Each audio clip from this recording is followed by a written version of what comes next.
নমস্কাৰ। আৰাধ্য খ্ৰিং খ্ৰিং বাইথ পূজা আৰু সোণোৱাল কছাৰীৰ নতুন বছৰৰ আদৰণি এই মধুৰ ক্ষণত খ্ৰিংপু আৰু খ্ৰিংজীসকলক আমাৰ তৰফৰ পৰা ওলগ জনাইছোঁ।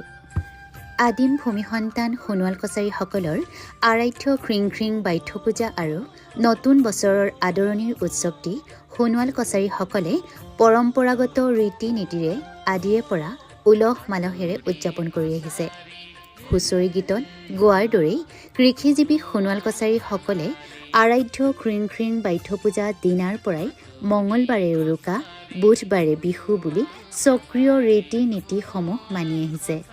মূলতঃ বাইথ সোণোৱাল কছাৰীসকলৰ কেৱল আৰাধ্য দেৱী নহয়, ই সোণোৱাল কছাৰীৰ ভেটি আত্মপৰিচয়। সোণোৱাল কছাৰী কৃষ্টি, সংস্কৃতি, লোকাচাৰ, সামাজিক বান্ধোন, নিৰাপত্তা আদিৰ পৰাই খ্ৰিং খ্ৰিং বাইথৰ জৰিয়তে সৃষ্টি আৰু সুৰক্ষিত।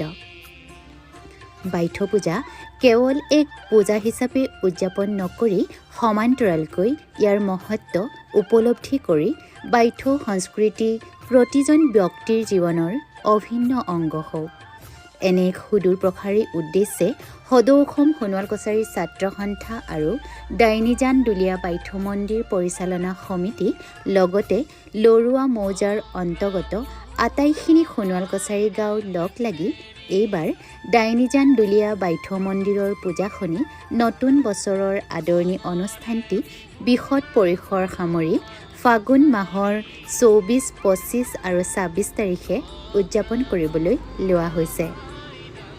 সেয়েহে খ্ৰিং খ্ৰিং বাইথ পূজা আটাইকেইটা দিনতে আমাৰ কাৰ্যসূচী অনুসৰি ২৪ ফাগুন দেওবাৰ সন্ধিয়া ৫ বজাত দেও নমোৱা আৰু দেৱতা আহ্বান, ২৫ ফাগুন সোমবাৰে পুৱা ৮ বজাত বাইথ মন্দিৰত মূল পূজা আৰম্ভ আৰু সেৱা জনাবলৈ ৰাইজৰ বাবে মুকলি থাকিব আৰু মঙলবাৰে পুৱা ১১ বজাত সোণোৱাল কছাৰীসকলৰ নতুন বছৰৰ আদৰণিৰ উপলক্ষে সোণোৱাল হুঁচৰি নমোৱা হ'ব।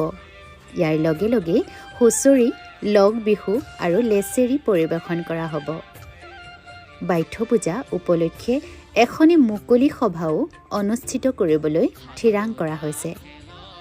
সেয়েহে খ্ৰিংপু আৰু খ্ৰিংজীসকলৰ সহায় সহযোগিতাৰ লগতে পৰিয়াল আত্মীয়ৰ সৈতে বাইথৰ ওচৰত সেৱা আগবঢ়াই আশীষ গ্ৰহণ কৰিবলৈ সদৌ অসম সোণোৱাল কছাৰী ছাত্ৰ সন্থাৰ তৰফৰ পৰা সাদৰেৰে নিমন্ত্ৰণ জনালোঁ।